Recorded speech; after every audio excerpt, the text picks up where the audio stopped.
बच्चों, अभी तक हमने जीवों में लैंगिकता के बारे में पढ़ा है या सेक्सुअलिटी इन ऑर्गेनिज्म के बारे में हमने देखा है। अब हम जो चर्चा कर रहे हैं वो सेक्सुअल रिप्रोडक्शन के अंतर्गत होने वाली जो घटनाएं हैं, परिघटनाएं हैं या इवेंट्स हैं, उसके बारे में बात करते हैं। तो आपको याद होगा, हमने पिछले लेक्चर में देखा था कि सेक्सुअल रिप्रोडक्शन के तहत 3 प्रकार की घटनाएं होती है। एक होता है प्री फर्टिलाइजेशन इवेंट्स। ये क्या होती है? Pre fertilization event. और सेकंड जो होती है वो क्या होती है? फर्टिलाइजेशन। और थर्ड जो होती है उसको बोला जाता है पोस्ट फर्टिलाइजेशन। क्या कहा जाता है?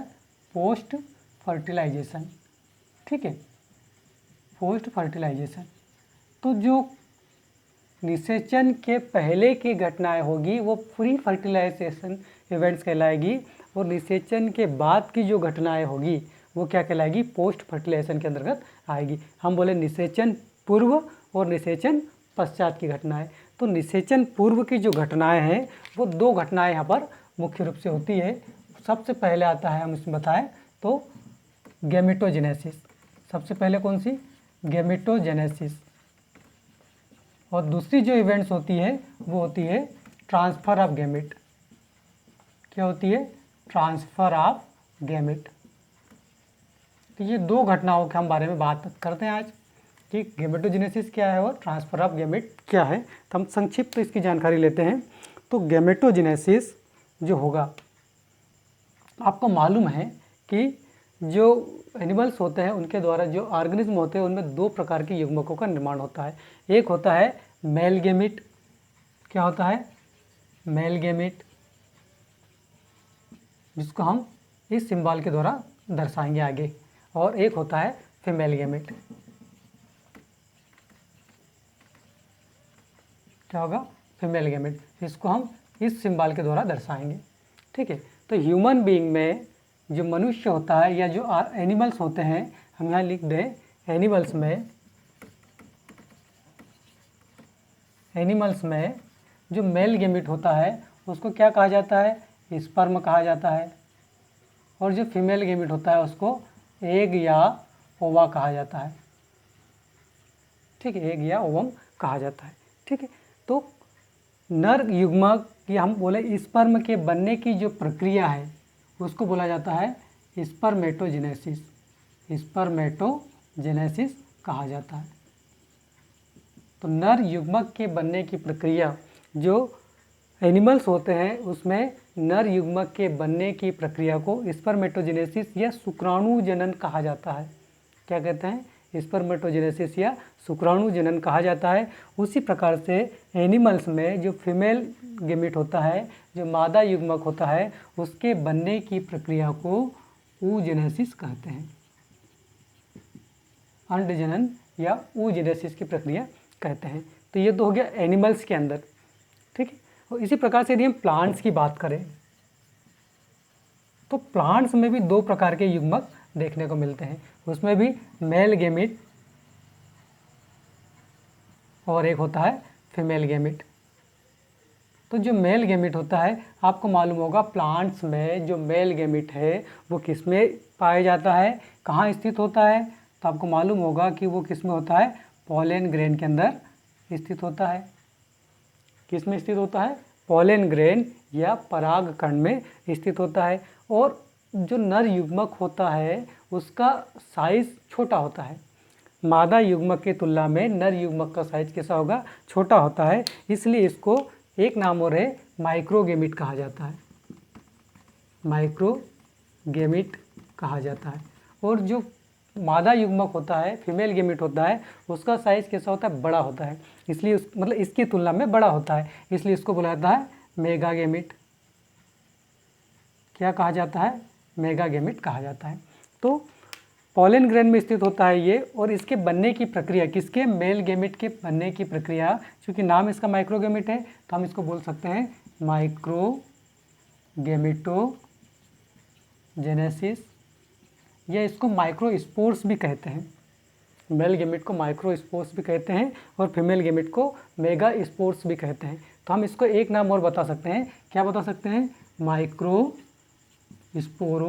जेनेसिस। ठीक है, तो मेल गैमेट कहाँ पर है, तो बोले ये पॉलन ग्रेन के अंदर परागकण में स्थित होता है।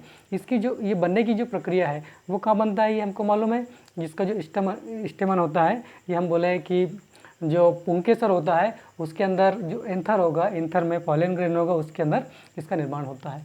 ठीक है, तो इसके निर्माण की प्रक्रिया को माइक्रोगैमेटोजेनेसिस या माइक्रोस्पोरोजेनेसिस कहते हैं। और जो फीमेल गैमेट होता है वो कहाँ होता है, ओवरी के अंदर जो बीजांड होता है उसमें पाया जाता है।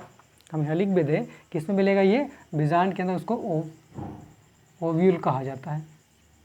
तो ओव्यूल के अंदर होता है। फीमेल गैमेट कहाँ स्थित होता है, तो बोले ओव्यूल्स में होता है। तो ओव्यूल के अंदर होता है और इसके बनने की प्रक्रिया को बोला जाता है मेगा गैमेटोजेनेसिस। क्या कहते हैं, मेगा गैमेटोजेनेसिस। ये एक नाम और बताया अपन, मेगा स्पोरोजेनेसिस, या हम इसको मैक्रो भी बोल सकते हैं, मैक्रो गैमेटोजेनेसिस या मैक्रो स्पोरोजेनेसिस भी इसको नाम हम बता सकते हैं ना।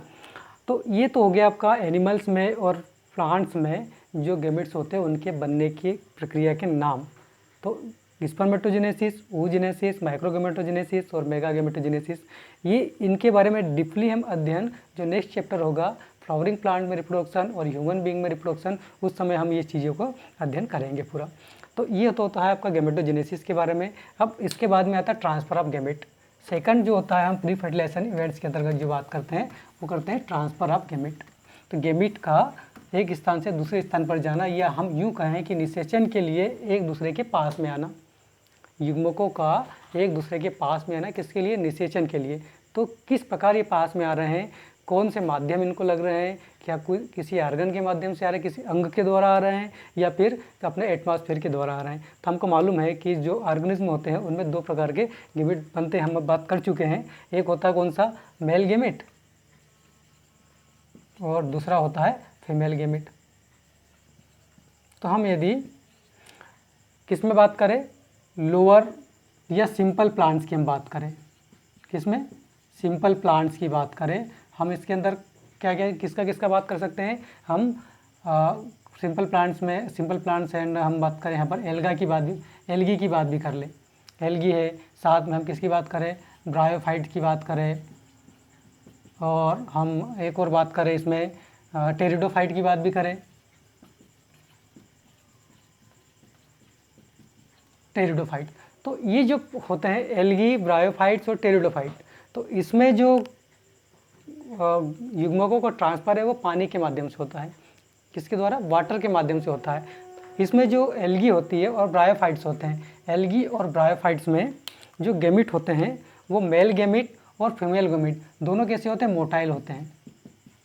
दोनों में कैसे होंगे, मोटाइल होंगे। कौन कौन से, मेल गैमेट भी मोटाइल होगा और फीमेल गैमेट भी कैसे होंगे, मोटाइल होंगे। मेल एंड फीमेल गैमेट बहुत कैसे होंगे, मोटाइल होंगे, गतिशील होते हैं। तो ये पानी के माध्यम से जो वाटर लेयर होती है उसके माध्यम से एक दूसरे के समीप जाते हैं।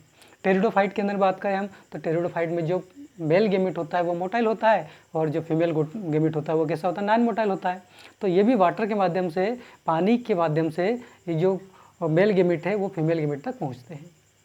ठीक है, तो ये होता है सिंपल प्लांट्स में किस प्रकार से गैमेट का ट्रांसफ़र होगा। तो गैमेट के ट्रांसफ़र के लिए हमने क्या बताया, जो उसका एटमॉस्फेयर है वो रिस्पॉन्सिबल होता है, वो वहाँ तक युग्मकों को आपस में मिलाने का काम करता है, सिंपल प्लांट्स या लोअर प्लांट्स के अंतर्गत।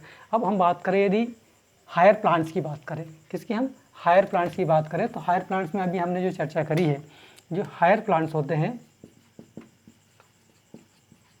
हायर प्लांट्स होते हैं, हमको मालूम है कि जो मेल गैमेट होता है वो किस में होता है, तो अभी हमने बताया किस में होता है, पॉलन ग्रेन में होता है। किस में होता है, पॉलन ग्रेन में होता है। और हमने बताया था कि जो फीमेल गैमेट होता है वो कहाँ होता है, हमने बताया बीजांड के अंदर होता है। कहाँ होता है, बीजांड के अंदर होता है। तो किस प्रकार से मेल गैमेट फीमेल गैमेट तक पहुँचता है, मैं एक डायग्राम के माध्यम से समझाने का प्रयास करते हैं ना। एक डायग्राम हम यहाँ बनाते हैं, आई होप आपको थोड़ा सा समझ में आए। ये तो बड़ा सा डायग्राम बनाते हैं अपन। तो हम एक फ्लावर का डायग्राम बना रहे हैं।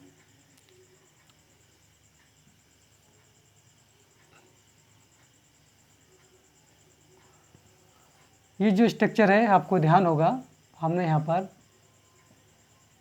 जो बनाए हैं, तो ये होगा उसका स्टेमन, पुंकेसर होगा, और ये वाला पोर्शन क्या होगा, स्त्रीकेसर होगा। और स्त्रीकेसर में जो ऊपर वाला पोर्शन है इसको क्या कहा जाता है, आपको मालूम होगा, इसको क्या कहते हैं, स्टिग्मा कहते हैं। और ये वाला पोर्शन है इसको क्या बोलते हैं, स्टाइल बोलते हैं। और इसको क्या बोलते हैं, ओवेरी। ये डायग्राम तो आपको अच्छी तरह से याद होगा। और ये क्या स्टेमन है, ये इसका नर जनन अंग है, और ये बीच वाला क्या है, इसका मादा जनन अंग है। ये वाला जो पोर्शन होता है हमने जो ऊपर स्टेमन के ऊपर बनाया, इसको एंथर कहते हैं। और एंथर या पराग कोष कहा जाता है। इन पराग कोषों में पराग कणों का निर्माण होता है, और पराग कणों में मेल गैमेट पाए जाते हैं। तो पराग कोषों से या एंथर से नर या पॉलन ग्रेन का निकल कर कहाँ तक जाना, अभी इसको थोड़ा सा हम और कंप्लीट कर दें। इसका जो ओवरी के अंदर जो पोर्शन होता है, मादा युग्मक हम बना दें, कहाँ पर पाया जाता है, हम सिर्फ एक ही सेल के माध्यम से बताने का प्रयास करेंगे इसको। तो हम इसको डॉट ब्लैक कलर से बनाएं। मान लो ये क्या है, और फीमेल गैमेट है, ब्लैक कलर से जो दिखाया हुआ वो क्या है, फीमेल गैमेट है। तो जो मादा युग्मक होता है वो किस में पाया जाता है, ओवरी के अंदर जो बीजांड है, बीजांड में मादा युग्मक पाया जाता है। और जो नर युग्मक होता है वो कहाँ होता है, तो हमने बताया कि एंथर के अंदर जो पॉलन ग्रेन है, पॉलन ग्रेन में पाया जाता है कौन, मेल गैमेट पाया जाता है। तो एंथर से हम इसको यहाँ पर दिखाएं, एंथर से पराग कणों का निकल कर कहाँ तक जाना, स्टिग्मा तक जाना। एंथर से पराग कणों का निकल कर स्टिग्मा तक जाना, ये प्रक्रिया क्या कहलाती है, परागण कहलाती है। क्या कहलाती है, परागण कहलाती है। हम इसको एक बड़े यहाँ से बनाने का प्रयास करें, इससे ब्लू कलर से। तो हम बड़ा सा एक यहाँ बना दें परागकण, ठीक है। और परागकण में हम बताएं मेल गैमेट दिखा दें, हम एक ही बिंदु के द्वारा दिखाने का प्रयास कर रहे हैं। तो एंथर से स्टिग्मा तक परागकण का जाना, पॉलन ग्रेन का जाना क्या कहलाता है, पॉलिनेशन कहलाता है। तो हायर प्लांट्स में पॉलिनेशन के माध्यम से, परागण के माध्यम से नर युग्मकों का, या हम बोले मेल गैमेट का ट्रांसफर होता है, ठीक है। ये पॉलिनेशन के माध्यम से हायर प्लांट्स में नर युग्मकों का ट्रांसफर होता है। अब ये जब स्टिग्मा पर पहुंच जाता है तो फिर क्या होता है, ये जर्मिनेट होता है, क्या होगा, अंकुरित होगा, और क्या बनाएगा, जर्मिनेट होकर परागकण पॉलन ट्यूब का निर्माण करेगा। किसका निर्माण करेगा, पॉलन ट्यूब का निर्माण करेगा। और ये पॉलन ट्यूब जाकर बीजांड में प्रवेश करेगी, और ये जो नर युग्मक है जो पॉलन ग्रेन में है वो क्या करेगा, यहाँ से इस मादा युग्मक तक पहुँचेगा। तो ये होता है हायर प्लांट्स में किस प्रकार से गैमेट का ट्रांसफ़र होता है। इतना समझ में आ गया आपको कि भाई पॉलन ग्रेन का या पराग कणों का स्टिग्मा तक पहुंचना परागण कहलाता है, और परागण के माध्यम से गैमेट का ट्रांसफ़र होता है। अब परागण किस प्रकार से होगा, किस प्रकार ही पहुंचेंगे, तो जो प्लांट्स होते हैं उसमें हवा के माध्यम से, विंड के माध्यम से, फिर वाटर के माध्यम से, पानी के माध्यम से, और इंसेक्ट के माध्यम से, एनिमल्स के माध्यम से ये परागकण स्टिग्मा तक, वर्तिकाग्र तक पहुँचते हैं। यहाँ तक कि मनुष्य भी उसमें सहयोग करता है, मनुष्य के द्वारा भी पॉलिनेशन में मदद की जाती है। तो पॉलिनेटिंग एजेंट जो होते हैं वो गैमेट ट्रांसफर में हेल्प करते हैं। इसमें जो मेल गैमेट होता है वो हम बता दें कि चूँकि वो नॉन मोटाइल है, लेकिन परागकण इसके वाहक के रूप में काम करते हैं, ठीक है। और फीमेल गैमेट तो यहाँ पर नॉन मोटाइल है ही। तो जो परागकण होते हैं वो मेल गैमेट के वाहक के रूप में कार्य करते हैं, और पॉलिनेशन के माध्यम से स्टिग्मा तक पहुँचाते हैं, और वहाँ से वो कहाँ जाता है, इसके फीमेल गैमेट तक जाता है। तो ये प्लांट्स के अंदर किस प्रकार से ट्रांसफ़र होता है युग्मक, उसकी बात अपन ने करी। अब हम बात कर रहे थे एनिमल्स के बारे में। तो आपको मालूम है कि एनिमल्स जो होंगे वो भी दो प्रकार के गैमेट्स उसके अंदर प्रोड्यूस होते हैं ना, भाई सेक्सुअल डाइमॉर्फिज्म पाई जाती है, तो मेल के द्वारा मेल गैमेट का निर्माण और फीमेल के द्वारा फीमेल गैमेट का निर्माण किया जाता है। तो जो एनिमल्स होते हैं, एनिमल्स जो होंगे उसमें male gamete and female gamete,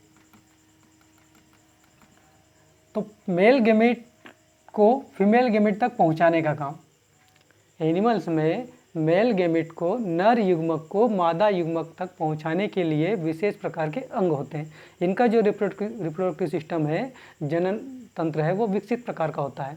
तो ये सहवास प्रक्रिया के द्वारा, कॉपुलेशन की प्रक्रिया के द्वारा जो नर गैमेट होते हैं, हम जिन नर गैमेट को क्या बोलते हैं, स्पर्म बोलते हैं, स्पर्म या शुक्राणु कहते हैं। तो इनको कॉपुलेशन या सहवास की प्रक्रिया के द्वारा जो स्पर्म है उसको मादा शरीर के अंदर डिपॉजिट किया जाता है। ठीक है, तो एनिमल्स में जो मेल गैमेट है उनका डिपोजिशन फीमेल बॉडी के अंदर किया जाता है कॉपुलेशन प्रक्रिया के द्वारा। तो इस प्रकार से इनका ट्रांसफ़र होता है। ठीक है, वहाँ से फिर फर्टिलाइजेशन के लिए आगे जाएंगे, उसका जो रिप्रोडक्टिव सिस्टम होता है उसके अंदर उसको डिपॉजिट कर दिया जाता है। तो ये होता है ट्रांसफ़र ऑफ गैमेट, किस प्रकार से गैमेट का ट्रांसफ़र होता है। हमने ब्रायोफाइट्स में देखा, हमने टेरिडोफाइट्स के अंदर देखा और एल्गी में देखा। इसमें क्या होते हैं, वे ब्रायोफाइट्स और जो एल्गी होते हैं उसमें क्या होगा, जो मेल और फीमेल गैमेट दोनों के से मोटाइल है, तो वाटर करंट के माध्यम से एक दूसरे के पास में आएंगे। अब चूंकि वाटर करंट में हम मतलब एटमॉस्फेयर के अंदर उसको रिलीज़ कर रहे हैं। ठीक है, उसी प्रकार से टेरिडोफाइट के अंदर जो फीमेल गैमेट होता है वो स्टेशनरी होता है, वो स्थानबद्ध होता है, वो मतलब स्थिर रहता है। और जो मेल गैमेट है वो कैसा होता है, मोटाइल होता है, गतिशील होता है।